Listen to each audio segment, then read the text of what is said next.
Today, I will be doing a video book review on Bell Hook's book, Teaching Critical Thinking, Practical Wisdom. Just one small disclaimer, I am in the basement of my home and sometimes any movement or noise upstairs can be heard down here. In Bell Hook's book, she addresses many questions that people have had about education and teaching.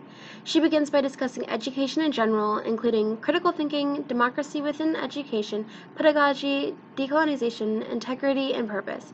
With each of these topics, Bell Hooks is setting up their ideal classroom to promote the best learning and, in turn, critical thinking.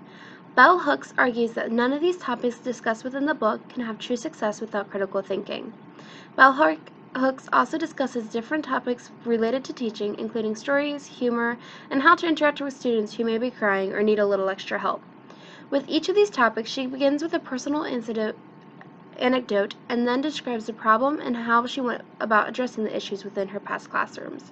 The book answers many of the questions many educators have had about their classrooms, and Bell Hooks does it through personal anecdotes, descriptions, and explanations.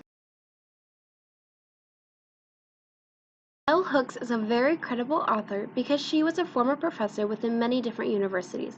She has also been within the education field for over 25 years, making her very knowledgeable about the teaching profession.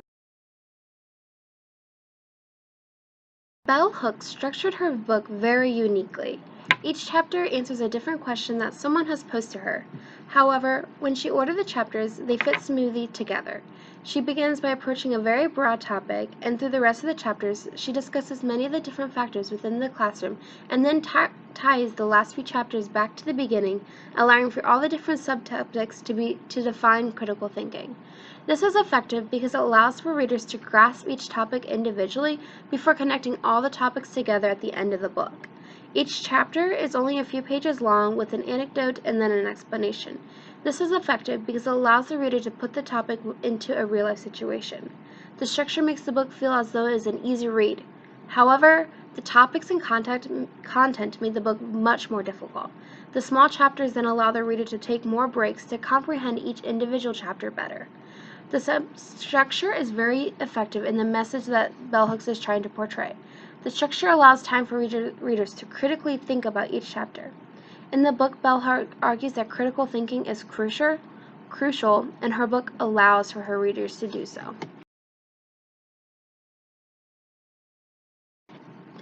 Bell Hooks' main audience is for educators and future educators. This is to help them learn about the education field and different teaching questions that they may come across within the education field. However, I believe that this book is great for everyone to read because students can gain a better understanding of why teachers do what they do. They would gain understanding of why teachers stress certain ideas and topics over others. Students would also gain a better understanding as to why critical thinking is so important. As a current student and future educator, it is very interesting to see the topics highlighted within different points of views. There are a few topics that I could only truly understand from a student's perspective. However, many of the different subject areas I was able to see and understand from an educator's perspective and can kind of understand of how I could apply these ideas into my future classroom. This book has an audience of people working within the education field. However, I believe that students and parents can gain a new perspective of the duties of their teachers, making this book very much so suited for many different audiences. My favorite part in Bell Hooks' book was the last chapter when she discusses practical wisdom.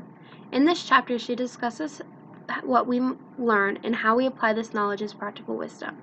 She implicitly argues that practical wisdom cannot happen without critical thinking. However, for these two to connect, there must be interdependency.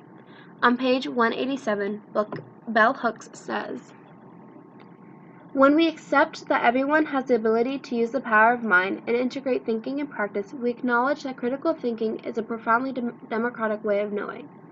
Inviting us to critically examine our world, our lives, practical wisdom shows us that all genuine learning requires of us a constant open approach, a willingness to engage invention and reinvention, so that we might discover those places of radical transparency where knowledge can empower." She argues that everyone has the ability to have practical wisdom. We just must commit to thinking critically. This is my favorite part because I feel as though this is something that we can apply to our everyday life. We all have the ability to use knowledge as power. We just have to know how. There are only a few things that I did not like about Bell Hooks' book, Teaching Critical Thinking Practical Wisdom. Within many of the chapters, Bell Hooks assumes readers have read all of her other books. I feel as though sometimes the point that she's trying to make within a topic becomes ineffective because some of her readers may not have read her other books. On page 39, Bell Hooks states, "In our conversation and teaching community, A Pedagogy of Hope, we emphasize the importance of establishing and maintaining trust, which means understanding that what is essential to us is creating a dialogue between our differences and enriches us both."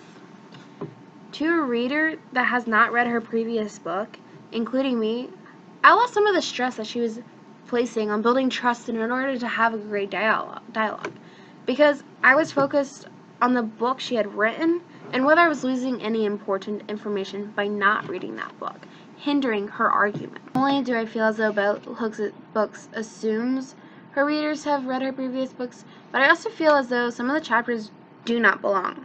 Since all of her chapters are within 5 pages, I feel as though Bell Hooks lost the ability to explain why each of these topics are important in critical thinking. Many of the ideas that I have on critical thinking is my inferences on how each of these individual topics come together to support critical thinking. If Bell Hooks was better able to connect the topics, I feel her overall argument that critical thinking is important would have been better transmitted to the readers. This can be seen within chapters 18 and 19. At the end of chapter 18, Bell Hooks states, "More than ever, students and teachers need to fully understand differences of nationality, race, sex, class, and sexuality if we are to create ways of knowing that reinforce education as a practice of freedom." But then she begins chapter 19 with, "Among young schoolchildren, we can see a reverence for teachers that soon disappears."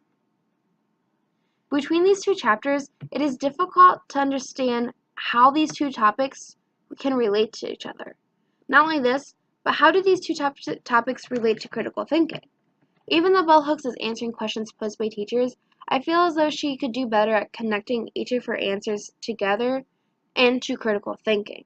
And I feel as though many readers can infer what she is trying to connect within them. I feel if she were to explicitly state these, it would allow the author's argument and her opinion to be clearly expressed instead of my own biases being placed upon these arguments.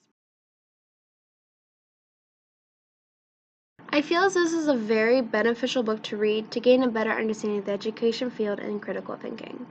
I think everyone could gain a better understanding from individual topics that they could then apply to their everyday life. This book was very good. Even though the book feels as though it's an easy read, there's a lot of content to digest and understand.